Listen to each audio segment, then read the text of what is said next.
Chicken biryani செய்கிறதுக்கு சீரக சம்பா அரிசி எடுத்துருக்குறேங்க. அரிசியை வந்து 2 தடவை நல்லா கழுவிட்டு ஒரு அரை மணி நேரத்துக்கு ஊற வச்சுக்கலாம்.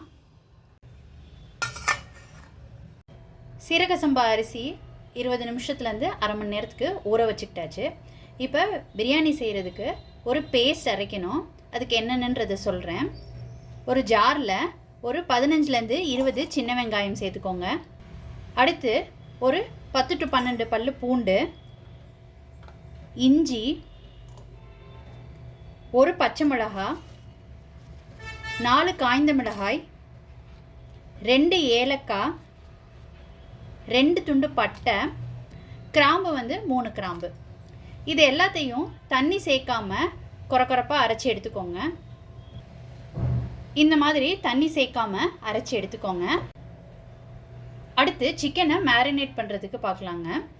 ஒரு பவுலில் அரை கப் தயிர் சேர்த்துக்கிட்டு இருக்கேன். இதில் ரெட் சில்லி பவுடர் அரை ஸ்பூன் சேர்த்துக்கிறேங்க. கொரியாண்டர் பவுட்ரு 1 ஸ்பூன் சேர்த்துக்கிறேன்.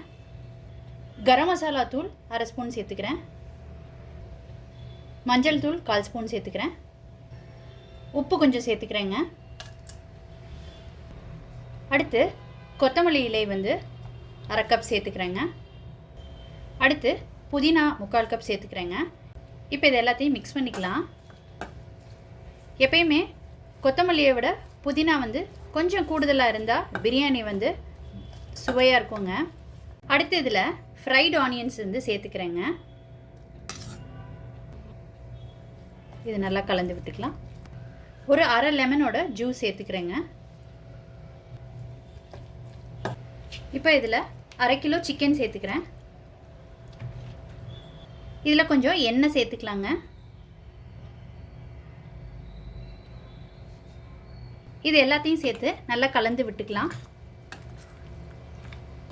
எல்லாம் சேர்த்து நல்லா கலந்து விட்ட பிறகு இதில் அரைச்ச விழுதை சேர்த்துக்கலாங்க. இதை நல்லா கலந்து விட்டுக்கலாம்.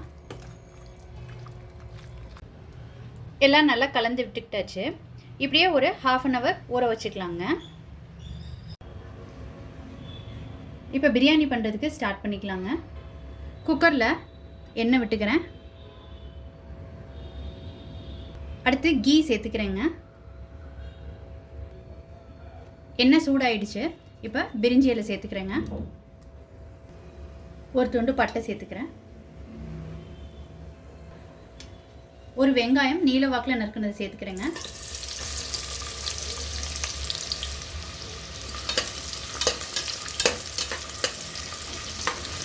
வெங்காயத்தை நல்லா வதக்கிக்கலாம். வெங்காயம் இந்த அளவுக்கு வதங்கினது போதுங்க. இதில் தக்காளி சேர்த்துக்கிறேன். பெரிய தக்காளியாக இருந்தால் அரை தக்காளி சேர்த்துக்கோங்க. சின்னமாக இருந்தால் 1 சேர்த்துக்கோங்க. தக்காளி நல்லா குழைவாக மசிஞ்சிருச்சுங்க. இப்போ இதில் ஊற வச்சுருந்த சிக்கனை சேர்த்துக்கிறேன்.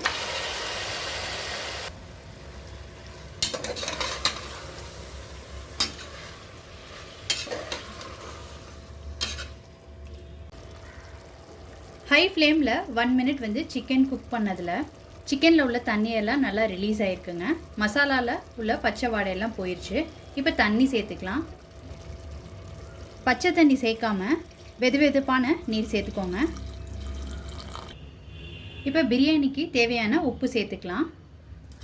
ஏற்கனவே சிக்கன் மிக்ஸ் பண்ணும்போது கொஞ்சம் உப்பு சேர்த்துருந்தாங்க. அதை நல்லா பார்த்து சேர்த்துக்கோங்க. இது நல்லா கலந்து விட்டுக்கோங்க. ஒரு கொதி வரட்டுங்க. வந்ததுக்கப்புறம் அரிசி சேர்த்துக்கலாம்.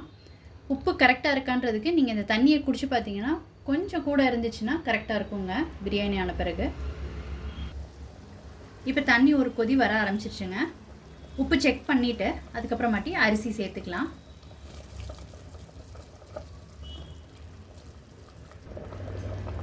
இது நல்லா கலந்து விட்டுக்கலாம்.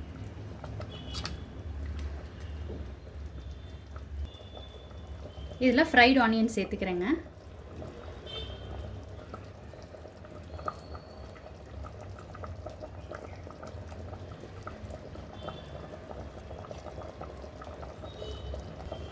ஃபைனலாக 1 ஸ்பூன் நெய் சேர்த்துக்கிறேன். நெய் சேர்த்ததுக்கப்புறம் குக்கரை மூடிக்கலாங்க. ஹை ஃப்ளேமில் ஒரு விசில் விட்டுக்கோங்க. ரெண்டாவது விசில் வரும்போது ஆஃப் பண்ணிடுங்க. அப்போ தான் அடி பிடிக்காமல் இருக்குங்க. ப்ரெஷர் ரிலீஸ் ஆயிடுச்சுங்க. இப்போ குக்கர் ஓப்பன் பண்ணிக்கலாம். ரொம்ப சூப்பராக உதிரி உதிரியாக வந்திருக்குங்க.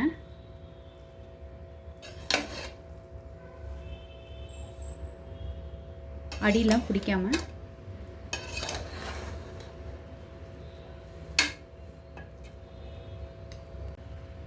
பிரியாணி ரொம்ப அட்டகாசமாக வந்திருக்குங்க. இப்போ இறக்கிடலாம். சீரக சம்பாவில் செஞ்ச சிக்கன் பிரியாணி ரொம்ப சூப்பராக வந்திருக்குங்க. ரைஸ் எல்லாம் நல்லா உதிரி உதிரியாக இருக்குது. சிக்கன் நல்லா வெந்திருக்குங்க. நீங்களும் இந்த ரெசிபி கண்டிப்பாக ட்ரை பண்ணி பாருங்கள். ட்ரை பண்ணிவிட்டு உங்களோட கமெண்ட்ஸை சொல்லுங்கள். உங்களுக்கு இந்த ரெசிபி பிடிச்சிருந்துச்சுன்னா லைக் அண்ட் ஷேர் பண்ணுங்கள். உங்கள் ஃபேமிலி அண்ட் ஃப்ரெண்ட்ஸ்க்கு. Tasty dish by Sethu Palaniappan சேனலை சப்ஸ்கிரைப் பண்ணுங்கள். நோட்டிஃபிகேஷன் பெல்லை கிளிக் பண்ணுங்கள் for more videos. Thanks for வாட்சிங்.